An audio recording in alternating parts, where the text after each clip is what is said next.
একা একা বাঁচার নাম ইসলাম না। আপনি নিজে বাঁচবেন, অন্যকে বাঁচাবেন, এর নাম ইসলাম। এর নাম কি? আরো জোরে।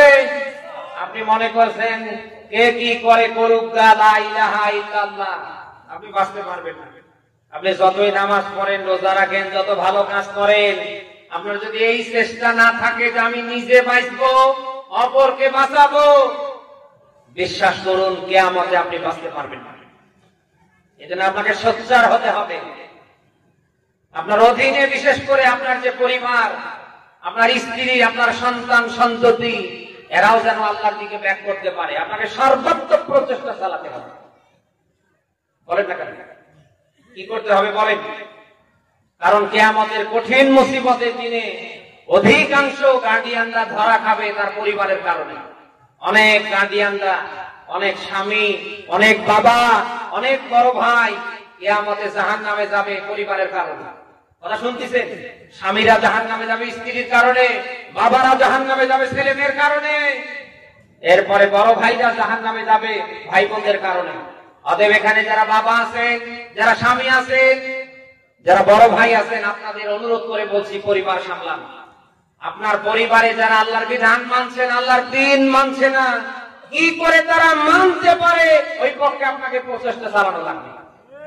বলেন না কেন?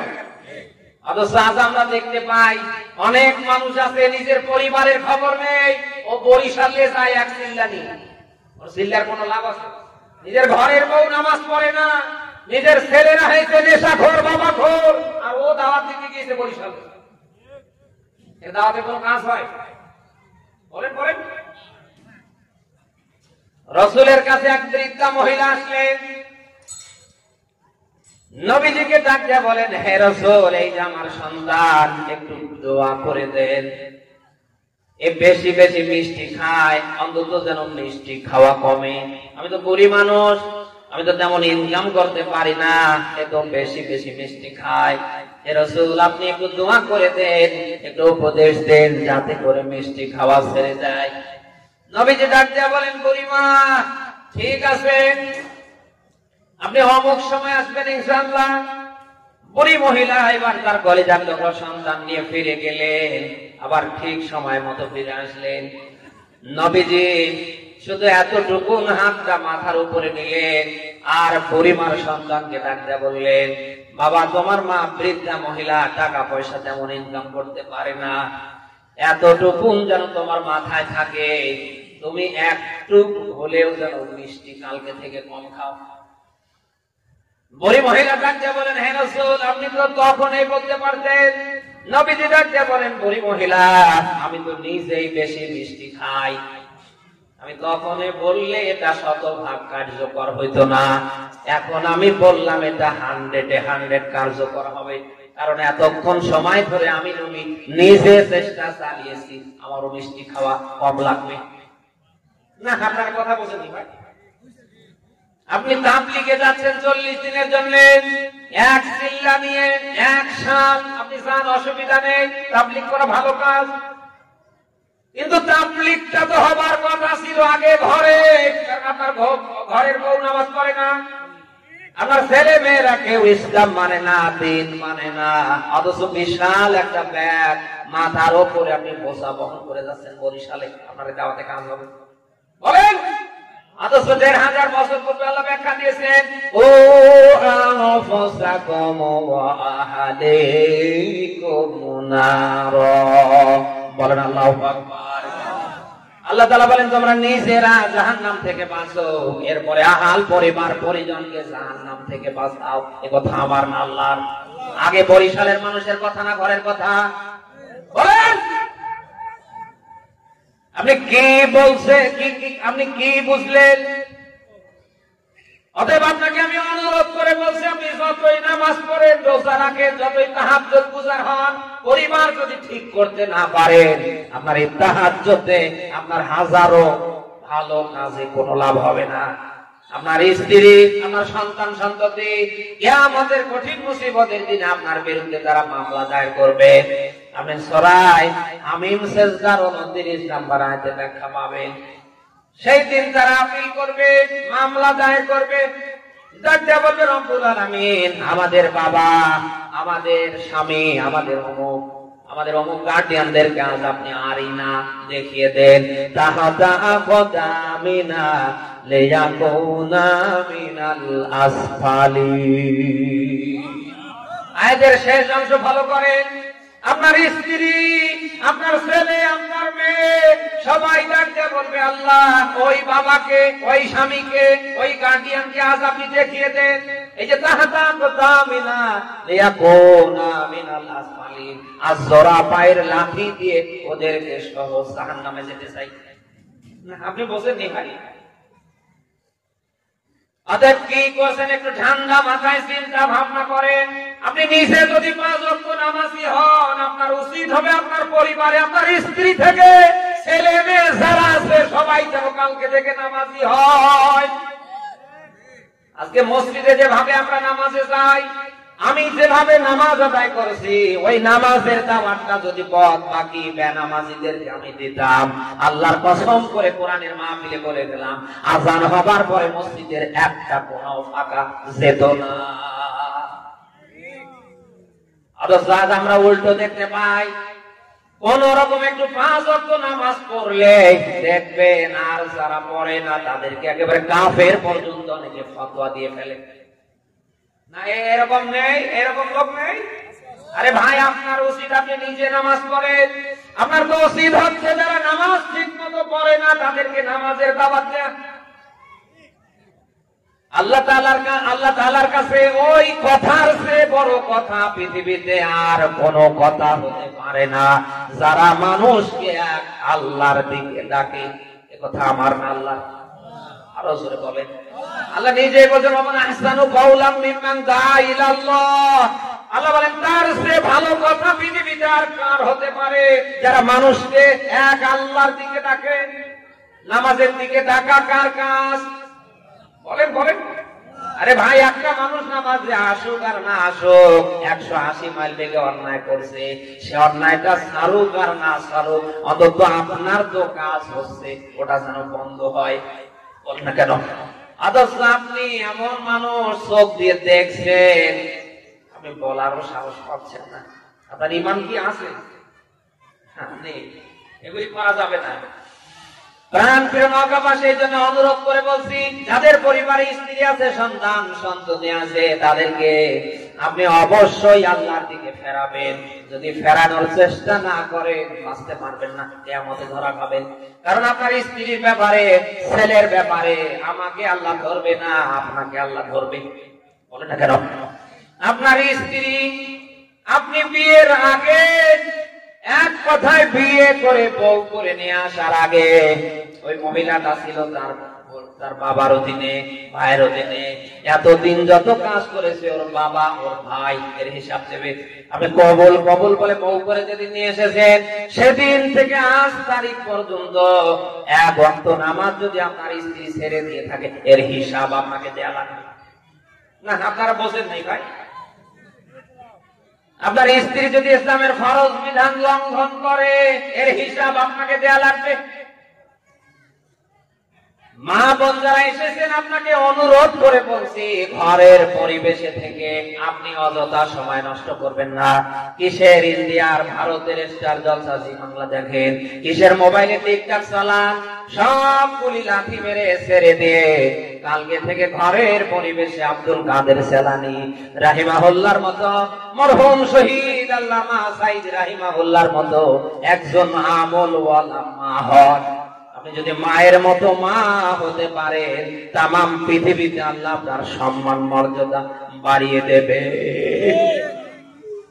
আর সন্তানগুলি নষ্ট হয়ে যাচ্ছে, এই বলে কি বাবাখোর, এই বলে কাঁচাখোর, এই বলে নেশাখোর, এই সেই শুনতে শুনতে কান একেবারে ঝালা পালা হয়ে যাচ্ছে।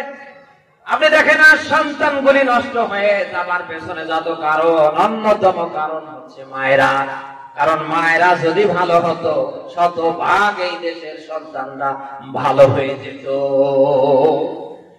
ঘরের পরিবেশে মা যদি নামাজ পড়ে, সন্তান নামাজি হবে না? বলেন না কেন?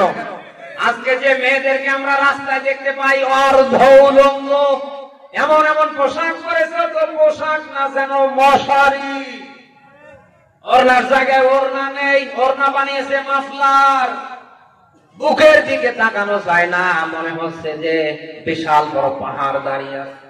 অনেকে মনে করতে পারেন হুজুর আমরা তাকাই, আপনিও। যে জিনিস বের করে রাস্তায় টান টান করে হাঁটে না দেখে পারা যায়।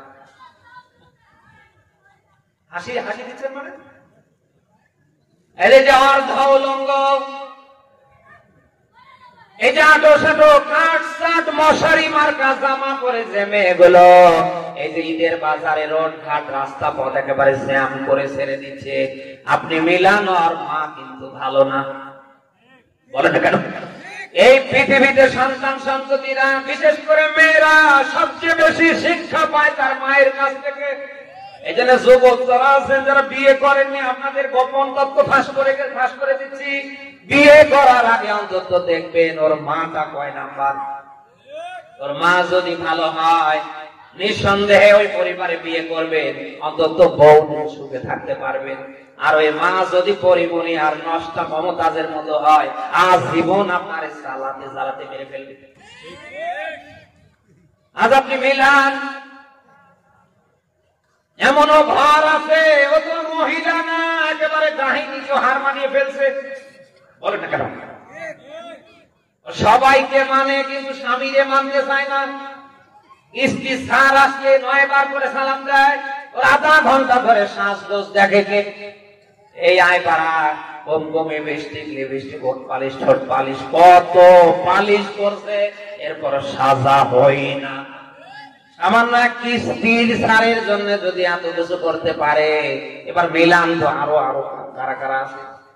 অথচ ওই মহিলা স্বামীর দামে দিতে চায় না, খেয়ে না খেয়ে স্বামী হাড় ভাঙ্গা পরিশ্রম করে এত কিছু নিয়ে দিয়ে দিয়েছে, একটা দিন মনের ভুলেও স্বামীর জন্য শাস্তে চায় না। এরকম মা বোন দেশে আছে না নেই? মা বোন যারা এসেছেন এতদিন কি করেছেন সব ছেড়ে দেন, বাদ দেন, আশা করছি থামবেন। আপনার জন্য সবচেয়ে সম্মানিত মানুষ আল্লাহ একজন দিয়েছে, তার নাম স্বামী। তার নাম এই দেশের মা বোনরা যদি জানতো তার স্বামীর দাম কত, আমার মনে হয় না কোন মা বোন তার স্বামীকে কষ্ট দিয়ে কথা বলতে পারত। নবীজি বলেন আল্লাহ তাআলা তাকে বাদ দিয়ে পৃথিবীতে আর কাউকে যদি সেজদা দানের অনুমতি দিত, তামাম পৃথিবীর নারীদের বলতাম সবাই মিলে তোমরা স্বামীর পায়ে সেজদা করো। কি বানালাম বলেন? অথচ আমার দেশের মায়েরা সবাই রে মানলে অনেকে আছে স্বামীরে মানতে চায় না। পোশাক আশাক দেখলে হাতে হাত মোজা, পায়ে পা মোজা, কি বোরকার সাইজ দেখলে মনে হচ্ছে জান্নাত থেকে রাবেয়া বসরি বের হয়ে এসেছে। অথচ আপনি ঘরের পরিবেশে দেখবেন স্বামীর সাথে কোনো সম্পর্ক ঠিক নেই। এরকম এলাকায় নেই? আর আছে হাত তোলেন তো। এদেশে অনেক মা বোনরা এলাকায় এলাকায় তালিম করে বেড়ায়, অথচ স্বামী বাচ্চারা দুপুরে একটু ভাত খাবে পানিটা পর্যন্ত ঠিক মতো পায় না। আপনি মিলিয়ে দেখেন 10-12 বছর ধরে ওই শয়তান মহিলা থাকে এক ঘরে, আর ওর বৃদ্ধা স্বামী থাকে আর এক ঘরে, আবার ও যায় তালিম করতে। না এরকম মা বোন এলাকায় নেই?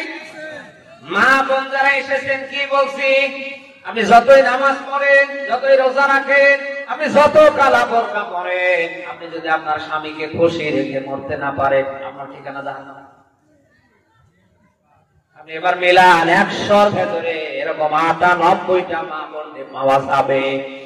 আপনি এবার মিলান 100-র ভেতরে 98টা মা বোন এভাবে পাবেন যাদের ওপরে স্বামী 180 মাইল বেগে নারাজ।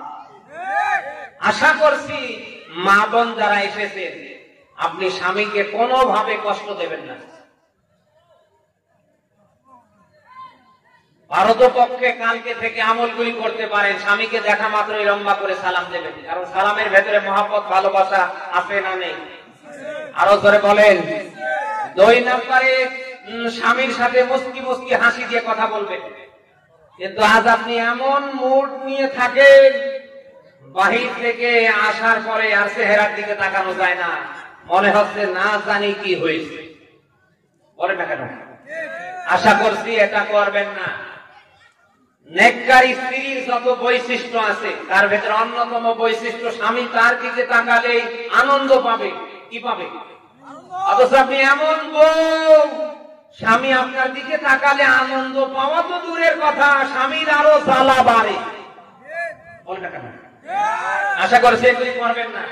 স্বামী বাহির থেকে আসা মাত্রই সব কাজ বন্ধ করে দেবেন, সালাম দেবেন। 2 নম্বরে স্বামীর সাথে মুস্কি মুস্কি হাসি দিয়ে কথা বলবেন। 3 নম্বরে স্বামী বাড়িতে আসা মাত্রই তার কি প্রয়োজন সেই চাহিদা পূরণ করার চেষ্টা করবেন। রাসূলের হাদিস বলছি, নবীজি বলেন স্বামী যখন বাড়িতে আসবে, স্ত্রী যদি রুটি বানানোর কাজেও থাকে, গোশত পাকানোর মতো কাজেও থাকে, নবীজি বলেন রুটি বানা, গোশত রান্না করা বন্ধ করে স্বামীর ডাকে সাড়া দেবে না। আপনারা বোঝেন নাই? যেখানে রুটি বানা বন্ধ করে, গোশত পাকানো, রান্না করবার মতো কাজটা বন্ধ করে স্বামীর ডাকে সাড়া দেয়া ওই নারীর জন্য ফরজ। অথচ আমরা দেখতে পাই দুপুর বেলা অনেক স্বামী বিভিন্ন জায়গা থেকে আসে, গোসল করবে, গোসলখানায় যাবার পরে সাবান শ্যাম্পুর জন্য, তোয়ালা, গামছা, লুঙ্গির জন্য চিল্লায়। এদেশে অনেক মা বোন আছে, শোনার পরে আরো ধমক দেয়, গোলামের বেটা গোলাম, নিয়ে যেতে পারিস না, দেখতে পারিস না আমি কাজ করছি না, তাই এলাকায় তো নেই। অথচ সব নবী রাসূলের স্ত্রীদের জীবনী এবার মিলান। প্রত্যেকটা নবী রাসূলের স্ত্রীরা তার স্বামীদেরকে নিজ হাতে গোসল দিয়েছে। হযরত আয়েশা সিদ্দিকা রাদিয়াল্লাহু তাআলা আনহা নবীজিকে নিজ হাতে গোসল দিয়েছেন। একদিন গোসল দিতে গিয়ে নবীজি একটা তক্তার উপরে উঠেছেন, তক্তার একটা সাইড হযরত আয়েশা সিদ্দিকা রাদিয়াল্লাহু তাআলা আনহার একটা আঙ্গুলে পড়ে গিয়েছে। মুহূর্তের ভেতরে আঙ্গুলটা ফেটে গিয়েছে, ফিনকি দিয়ে রক্ত বের হচ্ছে। গোসল শেষে নবীজি তাকিয়ে দেখে এক সাইড দিয়ে রক্ত, লাল লাল রং যাচ্ছে। নবীজি ডাকতে বলেন, আয়েশা আজকে পানির রং পরিবর্তন হয়ে গেল নাকি? হযরত আয়েশা সিদ্দিকা রাদিয়াল্লাহু তাআলা আনহা ডাকতে বলেন, হে রাসূল, পানির রং পরিবর্তন হবে কেন? আপনি যে কাঠের উপরে, তক্তার উপরে উঠেছেন, এর একটা অংশ আমার একটা আঙ্গুলে পড়ে ফেটে গিয়েছে। নবীজি ডাকতে বলেন, আয়েশা এত কষ্ট হয়েছে, তুমি তো আমারে উঠতে বলতে পারতে।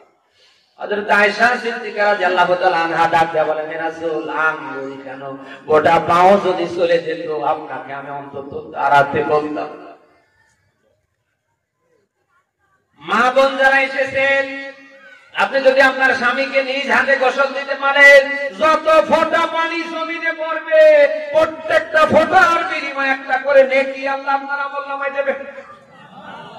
আমার দেশের মায়েরা স্বামীর জন্য করতে চায় না, করতে পারে না। আপনি দুলা ভাইয়ের জন্য, দেবরের জন্য বাজার, মার্কেট, ওই স্ত্রীর মাস্টারের জন্য সাজগোজ করলে কোন সওয়াব আছে আমার অন্তত জানা নেই।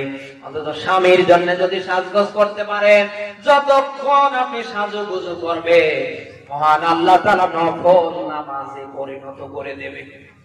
সুবহানাল্লাহ বলতে পারেন না? অথচ আমার দেশের মা বোনরা স্বামীকে অনেকে আছে সহ্য করতে পারে না। মা বোন যারা এসেছেন, অনুরোধ করে বলছি, কোনোভাবে আপনার কোন আচরণে যেন স্বামী কষ্ট না পায়। সব সময় স্বামীকে খুশি রাখার চেষ্টা করবেন। আপনি যদি স্বামীকে খুশি রেখে মরতে পারেন, আপনার ইন্তেকালের পরে স্বামী যদি হাত দিয়ে বলে যে আল্লাহ আমার স্ত্রী ভালো ছিল, সঙ্গে সঙ্গে মহান আল্লাহ তাআলা আপনাকে মাফ করে দেবে। এজন্যই তো হযরতে ফাতেমাতুজ জোহরা রাসূলের কাছে একদিন মুখ মলিন অবস্থায় আসলেন। নবীজি ডাক দিয়ে বললেন, ফাতেমা সত্যি করে বলো, আলীর সাথে মনে হয় কিছু একটা হয়েছে। ফাতেমা কোনো কথা বলে না। নবীজি বুঝতে পারলেন ফাতেমা যেহেতু কোনো কথা বলছে না, তার মানে কিছু একটা হয়েছে। নীরবতা ইসলামে সম্মতির কি না? আপনারা মনে হয় সেমাচ্ছেন। নীরবতা ইসলামে কি সম্মতির লক্ষণ। নবীজি ডাক দিয়ে বলেন, ফাতেমা তাড়াতাড়ি আলীর কাছে চলে যাও, আলীর কাছে গিয়ে ক্ষমা নাও। ওই আলীর কাছে যাওয়ার আগে তোমার যদি মরণ হয়, আমি তোমার বাবা মুহাম্মদ রাসূলুল্লাহ বলছি, আমি বাবা হিসাবে তোমার জানাজায় আমি আসবো না। কি বুঝলেন আপনি বলেন, কি বুঝলেন? মা বোন যারা এসেছেন, স্বামীর সাথে দুই এক কথা হবে, এটাই স্বাভাবিক। কারণ দেখেন, দাঁতের সাথে জিহ্বার একেবারে খুব কাছাকাছি, কাছাকাছি না? হ্যাঁ, দাঁত আর জিহ্বা একেবারে কাছাকাছি না? স্থানটা খুব নিকটে। এরপরেও দেখবেন যে মাঝে মাঝে দাঁতের সাথে জিহ্বার লাগে না, লাগে না? হঠাৎ ভালো মানুষ দাঁত এমন ভাবে কামড় মেরে দিয়েছে, ও 7 দিন ধরে ঘাস উড়াচ্ছে। বলেন না কেন? মা বোন যারা এসেছেন, স্বামী স্ত্রীর ভেতরে মনোমালিন্য হবে, ঝগড়াঝাটি হবে, তাই বলে হাত করে থেকে 7 দিন পার করছেন, লাফ দিয়ে বাবার বাড়ি চলে যাচ্ছে, এগুলি করবেন না। স্বামীকে কষ্ট দেবেন না, ইসলামে জায়েজ নেই। হ্যাঁ, স্বামীর সাথে কথা কাটাকাটি হয়েছে, 10টা কথা হয়েছে, স্বামী আপনাকে 10টা কথা বলতে পারে, এর রায় কে দিয়েছে? আরো জোরে বলেন। স্বামী আপনাকে 10টা কথা বলতে পারে, স্বামী আপনাকে শাসাতে পারে, স্বামী আপনাকে পেটাতে পারে, কিন্তু তাই বলে আপনি হাত করে থাকবেন, লাফ দিয়ে বাবার বাড়িতে চলে যাবেন, অভিমান করবেন, আবার 3-4 মাস পরে নির্লজ্জ বেহায়ার মতো এসে ঘর সংসারও করবেন, এটা তো মানা যায় না। এরকম মা বোনের দেশে নেই? আজ অধিকাংশ মা বোনরা পিটন খায়, স্বামীর হাতে মার খায়, যত কারণে অন্যতম কারণ বলছি, তারা শুধু খালি চাপা পিটায়। কি পিটায়? চাপা বুঝেন তো? মা বোনদের বলছি, স্বামী 10টা কথা যখন বলে, মাটির দিকে তাকাবেন, দেখেন তো মাটি কোনো কথা বলে? বলে না কেন? মা বোন যারা এসেছেন, স্বামী 10টা কথা বলতে পারে, বলুক না, সমস্যা কোথায়? আপনি একটু অফ থাকেন, চুপ থাকেন। এক হাতে কখনো তালি বাজে? ও 10টা কথা বলে যাক, বলতে বলতে যখন দেখবে যে আপনি আর কোনো কথা বলছেন না, তখন সে বলবে যে কি মানুষ না কলে।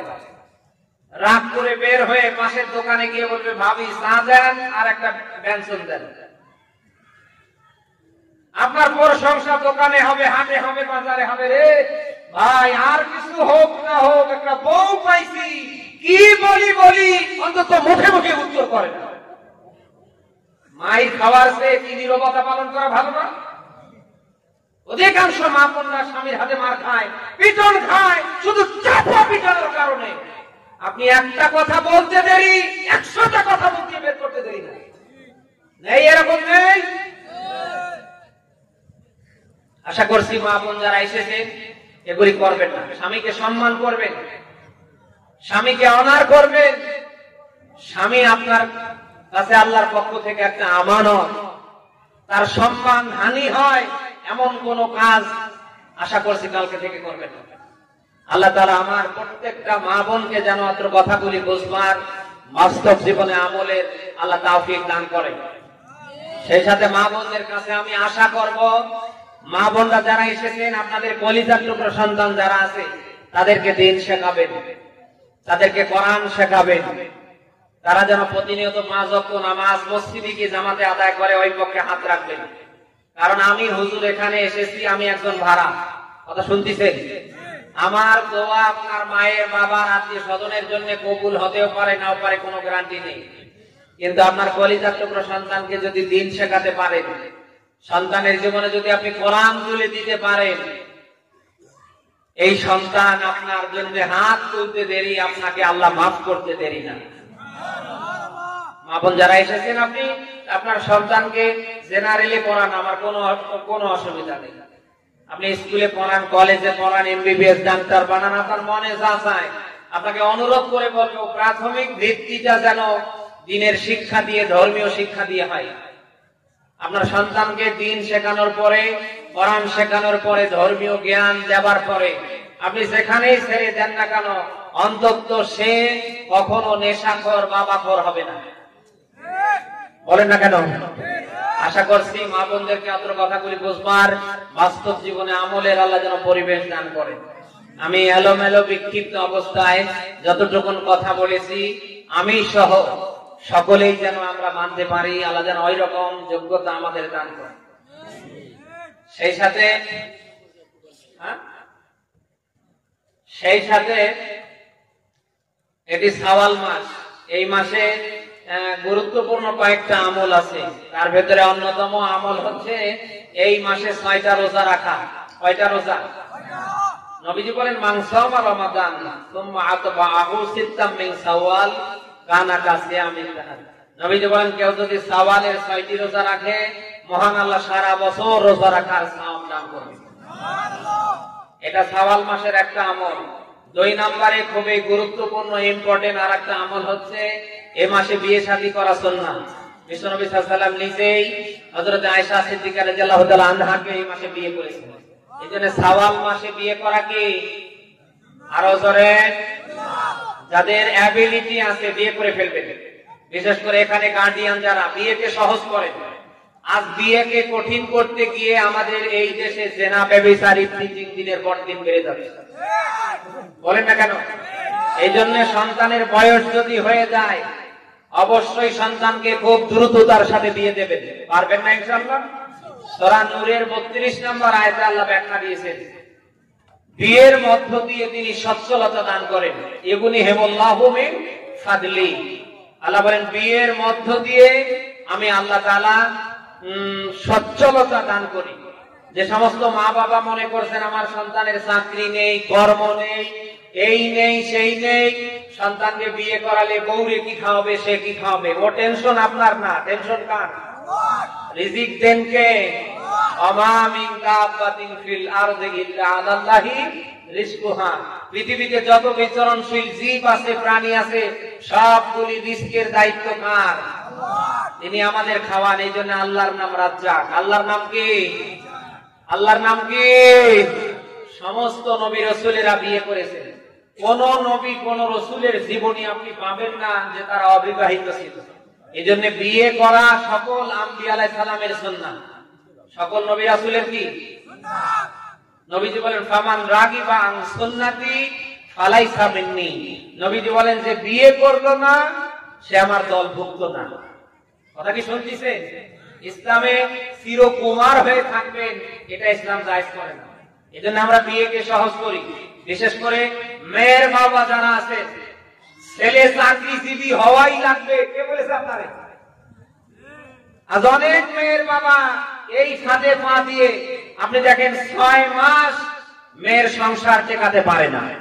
চাকরি দেখে মেয়েরে দিয়েছে ঠিক, 6 মাস পরে নিউজ পায় ছেলে নেশাখোর, গাঁজাখোর, বাবাখোর। অথচ আমরা হুজুররা বিয়ে করার জন্য মরে যাচ্ছি, মেয়ে পাচ্ছি না, আমাদের মেয়ে দেয় না। অথচ চাকরিজীবী খোলে। আরে ভাই আপনি চাকরিজীবী খুঁজে করবেন কি? আপনার মেয়েকে যেন পর্দায় রাখতে পারে, 3 বেলা ডাউল ভাত খাওয়াতে পারে, আপনার মেয়েকে যেন যত্নে রাখতে পারে, আপনার মেয়েকে যেন কেয়ার করতে পারে, এমন একটা ছেলে দিয়ে অন্তত মেয়েরে বিয়ে দেন। আপনি এমন এমন ছেলে দিয়ে মেয়েরে বিয়ে দেন 12 মাসে 13 বার মামলা মোকদ্দমা করা ছাড়া আর উপায় থাকে না। আশা করছি মেয়ের বাবারা যারা আছেন আপনি জিনিসটা বুঝবেন। কি শুরু হয়ে গিয়েছে আপনি কি টের পাচ্ছেন? একটা ভ্যান চালক, একটা রিক্সা চালক মেয়ে দিয়ে দেবে, ও চাকরিজীবী হোক, সে একজন পিয়ন, অসুবিধা নেই, চাকরি লাগবে। এই প্রতিযোগিতার মহামারী চলছে না? না, আমি বোঝাতে পারি না। আশা করছি এই বৈষম্য করবেন না। আপনি দেখেন হুজুরদের চেয়ে বউকে ভালোভাবে আর কে রেখেছে আমায় বলেন তো? বাংলাদেশে যদি বউকে কেয়ার করার থাকে আমার মনে হয় হুজুরদের উপরে আর কেউ নেই। আপনি দেখেছেন হুজুরদের বউ নিয়ে কোনো বিচার সালিশ হয়েছে? কত তালাক হচ্ছে, কত মামলা মোকদ্দমা। আইনজীবীরা বলছে আমরা কত জনের মামলা পাই, কিন্তু হুজুরদের যেন কোনো মামলাই নেই। এরপরেও কি আপনি হুজুরদেরকে টেরা চোখে দেখবেন? আমি যখন বিয়ে করতে যাচ্ছিলাম তখন অনেকে বলছিল অমুকের মেয়েটারে হুজুরের হাতে তুলে দিচ্ছে, নেই একটা চাকরি, নেই একটা এই সেই। এখন আবার ওই লোকগুলি ওর সংসার মানে জোয়ার ভাসাচ্ছে। অতএব যাদের মেয়ে আছে অনুরোধ করে বলছি চাকরিজীবী না খুঁজে আপনি ছেলেটা দেখবেন, ছেলেটা দিনদার কিনা, ছেলেটা আল্লাহওয়ালা কিনা, ছেলেটার ভেতরে ওই রকম মন মানসিকতা আছে কিনা। আল্লাহ তাআলা প্রত্যেকটা মেয়ের বাবাকে যেন বিয়ের জন্য পরিবেশ সহজ করে দেন, বলেন আমি। আর যারা ছেলের বাবা আছেন, আপনাদের অনুরোধ করে বলছি, ছেলের যদি বয়স হয়ে থাকে, আপনারা ছেলেকে বিয়ে করাবেন। আর বিয়ে করার সময় শ্বশুর কি দেবে না দেবে এর কাছে বিক্রি হবেন না। এরকম বাবা এই দেশে আছে না? ছেলে তো বিয়ে করায় না, ও মনে হয় যে ছেলেটাকে বিক্রি করে দেবে। নিজের 10 টাকা নেই, অথচ বেটা বিয়ে করার সময় 10 লাখ টাকা দাবি করে। শয়তানকে জুতো খুলে পেটানোর দরকার। সারা জীবন 10,000 টাকা এক জায়গায় করতে পারেনি, এবার ছেলের বিয়ে করার সময় 10 লাখ টাকা করবে। এরকম বাবা এই দেশে কম না বেশি? আপনি এই যে 10 লাখ টাকা যৌতুক নিয়ে ছেলেটারে বিক্রি করলেন, এই ছেলেটা আজীবন ওই পরিবারের কাছে, মেয়েটার কাছে জিম্মি, না পারে কিছু বলতে, না পারে কিছু উত্তর দিতে। আশা করছি যারা গার্ডিয়ান আছেন বিয়েকে সহজ করবেন, যৌতুকের আশা না করে মেয়েটা দেখবেন, মেয়েটা দিনদারি কিনা, মেয়েটার ভেতরে পর্দাপশিতা আছে কিনা, এর পরিবার ভালো কিনা। আল্লাহ তাআলা প্রত্যেকটা ছেলের পরিবারকে আল্লাহ তাআলা যেন বিয়ের একটা পরিবেশ সহজ করে দেন। সবাই বলি আল্লাহুম্মা আমিন। আমাকে সাইড থেকে বলা হয়েছে যে হুজুর স্বামীদের ব্যাপারে কিছু বলেন। আসলে এতক্ষণ মা বোনদের নিয়ে করে, স্বামীদেরও একটু বলার দরকার। যারা স্বামী আমরা আছি, আল্লাহর ১,৫০০ বছর পূর্বের ঘোষণা, ওয়া আশিরুহুন্না বিল মারুফ। আল্লাহ বলেন দুনিয়ার স্বামীরা তোমরা সবাই স্ত্রীদের সাথে ভালো ব্যবহার করবে। কথা কার? কোন নবী কোন রাসূল স্ত্রীর সাথে খারাপ ব্যবহার করেনি। অতএব আমরা কি সিদ্ধান্ত নিতে পারি না আমরা আগামীকাল থেকে স্ত্রীর সাথে খারাপ ব্যবহার করব না? তারা পারি দেখি লিল্লাহে থাকবে। আল্লাহ যেন কবুল করে। সবাই কি হাত উঠিয়েছে? না, করা যাবে না। আমাদের দোষ আছে, আমাদেরও অপরাধ আছে, স্ত্রী হিসাবে তাদেরও দোষ আছে, তাদেরও অপরাধ আছে। নবীজি বলেন আজ স্ত্রীর একটা অপরাধের কারণে তোমরা পিটাচ্ছ, না, এটা করা যাবে না। আজ তার আপনি একটা অপরাধ পেয়েছেন, তারও ভালো দিক আছে না নেই? নবীজি বলেন তার সামনের ভালো ভালো দিকগুলির দিকে তাকিয়ে আজকের এই অপরাধটা তোমরা মাফ করে দাও। আমরা স্বামী হিসাবে এই গুণটা অর্জন করতে পারবো তো ইনশাআল্লাহ? আমরা যা খাবো স্ত্রীকে তাই খাওয়াবো। আল্লাহর বিধান কি? হুন্না লিবাসুল লাকুম ওয়া আনতুম লিবাসুল লাহুন্না। স্বামী আর স্ত্রীর যে সম্পর্কটা, এটা আল্লাহ তাআলা পোশাকের সাথে তুলনা করেছেন। আমরা যেন স্ত্রীর পাশে দাঁড়াতে পারি, পারবো তো ইনশাআল্লাহ? স্ত্রীর সুখে দুঃখে আমরা দাঁড়াবো, ওরা আমাদের সুখে দুঃখে দাঁড়াবে।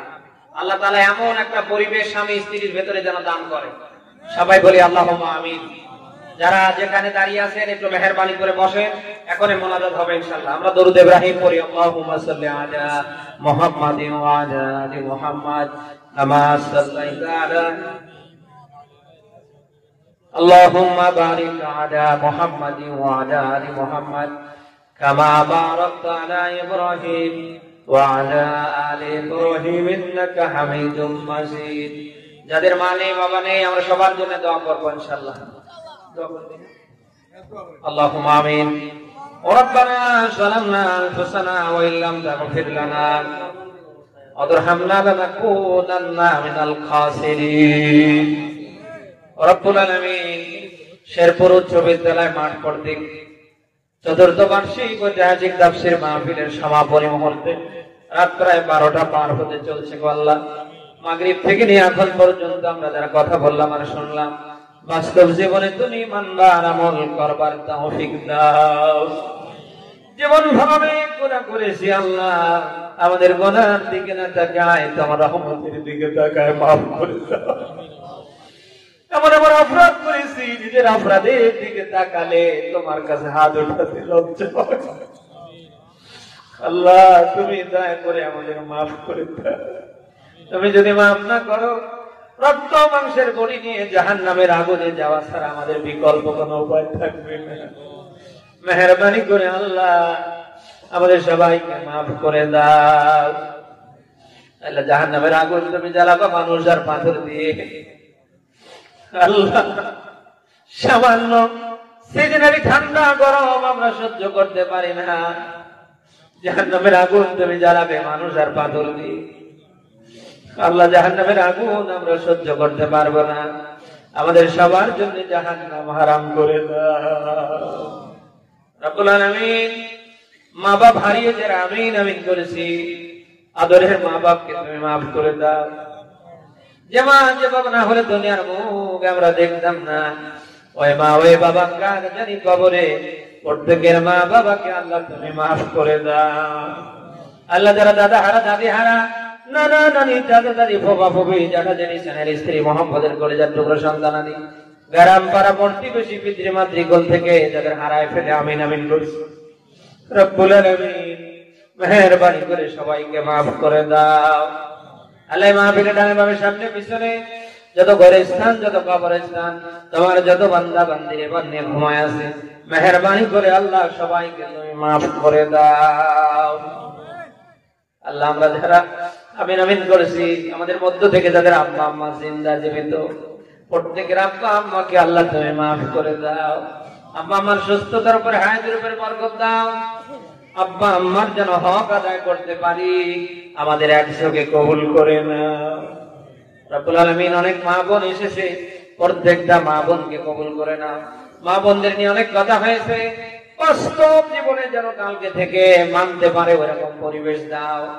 আল্লাহ মা বোনদের ঘরকে দিনের মার্কাজ বানিয়ে দাও। আল্লাহ মা বোনদের যত গোপন বেঁধে আল্লাহ দূর করে দাও। মা বোনদের প্রত্যেকের কলিজার টুকরো সন্তানদেরকে আল্লাহ হাসান আর হোসাইন বানিয়ে।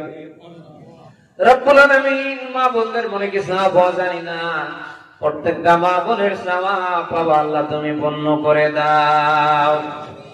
রব্বুল আলামিন, আল্লাহ কোরআন যারা শুনতে এসেছি, কার মনে কি আশা, কার মনে কি সাওয়াব জানি না, প্রত্যেকের মনের বুক ভরা আশা আল্লাহ তুমি পূর্ণ করে দাও। রব্বুল আলামিন, যারা অভাবী অভাব দূর করে দাও, যারা ঋণগ্রস্ত ঋণ পরিশোধের ব্যবস্থা করে দাও। আল্লাহ আমরা যারা অসুস্থ, তুমি আমাদের পয়গম্বর আইয়ুবের মতো সুস্থ করে দাও। রব্বুল আলামিন, শেরপুর উচ্চ বিদ্যালয় মাঠ করতে চতুর্থ বার্ষিক ঐতিহাসিক তাফসীর মাহফিলকে আল্লাহ কবুল করে নাও। আল্লাহ তাআলা আজকের মাহফিলের সভাপতি তোমার গোলাম, তোমার ঘরের আল্লাহ মেহমান আলহাজ আলমগীর হোসেন চৌধুরীকে আল্লাহ তুমি কবুল করে নাও। আল্লাহ তার সুস্থতার উপরে হায়াতের উপরে বরকত দাও। পরিবার থেকে যত মানুষ তোমার ডাকে সারা দিয়ে অন্ধকার মাটির কবরে মাফ করে দাও।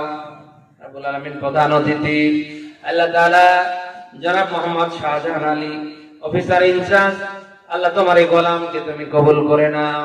আল্লাহ তার সম্মান মর্যাদা তুমি সামনে কোরআনের জন্য আরো বাড়িয়ে দাও। রব্বুল আলামিন, আমার পাশে বসা মাওলানা আশেক ভাই সহ নাম না জানা যত ভাই যারা অক্লান্ত পরিশ্রম করে আল্লাহ এত সুন্দর কোরআনের আয়োজন যারা করেছে, আমার প্রত্যেকটি ভাইকে কোরআনের জন্য তুমি আমিরে হামজা বানিয়ে দাও। আমাদের সম্মান মর্যাদা কোরআনের জন্য তুমি আল্লাহ সামনে আরো দ্বিগুণ করে দাও। আল্লাহ এদের আয় রোজগার ব্যবসা বাণিজ্যে বরকত দাও। এদের পরিবারে যারা আছে সবাইকে কবুল করে নাও। সকল আসমানি আযাব গজব থেকে আল্লাহ তোমার এই গোলামদের তুমি বাঁচাও। রব্বুল আলামিন, বিশেষ করে কয়েকজন ভাই আমার কাছে গিয়ে দোয়া চেয়েছে, আল্লাহ আমার ভাইদেরকে কবুল করে নাও। আল্লাহ প্রত্যেকটা ভাইকে নামাজি বানাও, দিনদার বানাও, ইমানদার বানাও।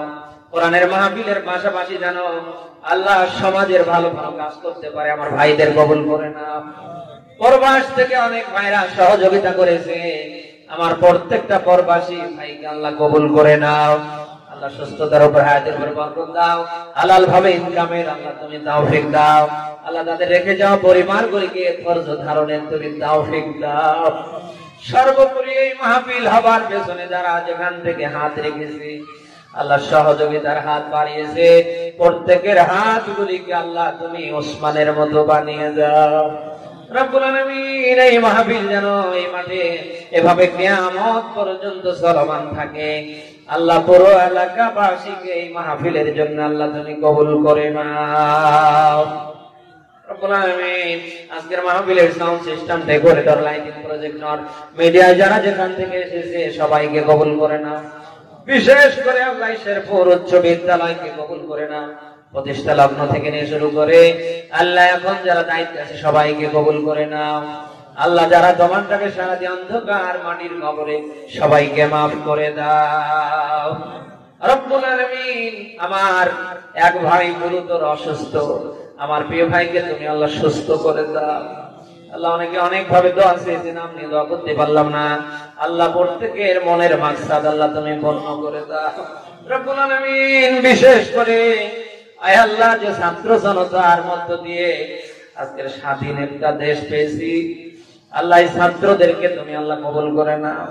বিশেষ করে বৈষম্য বিরোধী ছাত্র আন্দোলনে যারা তোমার ডাকে সাড়া দিয়ে আল্লাহ অন্ধকার কবরে সবাইকে মাফ করে দাও। আল্লাহ প্রত্যেককে তুমি শহীদ হিসাবে কবুল করে নাও। এখনো যারা অসুস্থ প্রত্যেককে আল্লাহ তুমি সুস্থ করে দাও। আল্লাহ দেশের জন্য এভাবে যারা জীবন দিয়েছে প্রত্যেককে কবুল করে নাও। রব্বুল আলামিন, আয় আল্লাহ ৫৬,০০০ এই বর্গ মাইলের দেশটাকে তুমি কবুল করে নাও। আল্লাহ দেশের অশান্তি দূর করে দাও। আল্লাহ এই দেশটা তুমি রহমত দিয়ে ভরপুর করে দাও। আল্লাহ দেশি বিদেশি সকল ষড়যন্ত্রের হাত থেকে দেশটাকে বাঁচাও।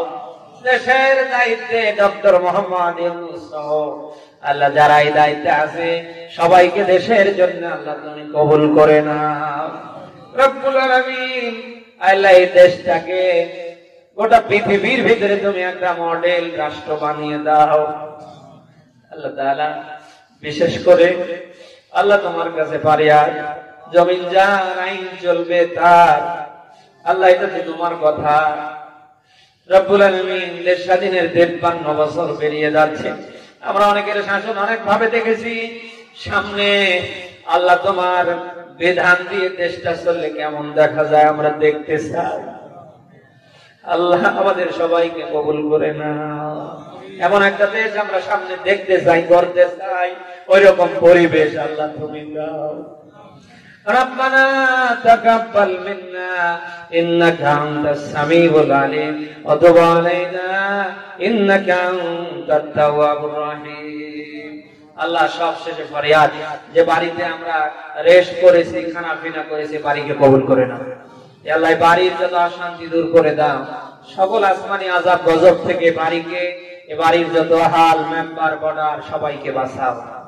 রব্বুল আলামিন, বিশেষ করে আমার ড্রাইভার রাশিদুল ইসলাম, আল্লাহ আমার সাথে আমার ভাই সফর সঙ্গী মাওলানা বেলাল হোসেন কবুল করে নাও। আল্লাহ প্রত্যেকের মাকসাদ আল্লাহ তুমি পূর্ণ করে দাও। বাড়ির থেকে আমরা যেভাবে এসেছি বাড়ি পর্যন্ত যেন ফিরতে পারি, ওই রকম পরিবেশ কামনা করছে আল্লাহ তুমি দাও। রব্বুল আলামিন, এমনি করে যেদিন মালাকুল মাউত আজরাইল আমাদের সামনে আসবে, আমাদের প্রত্যেকের জবানে জারি করে দিয়েন লা ইলাহা ইল্লাল্লাহু মুহাম্মাদুর রাসূলুল্লাহ।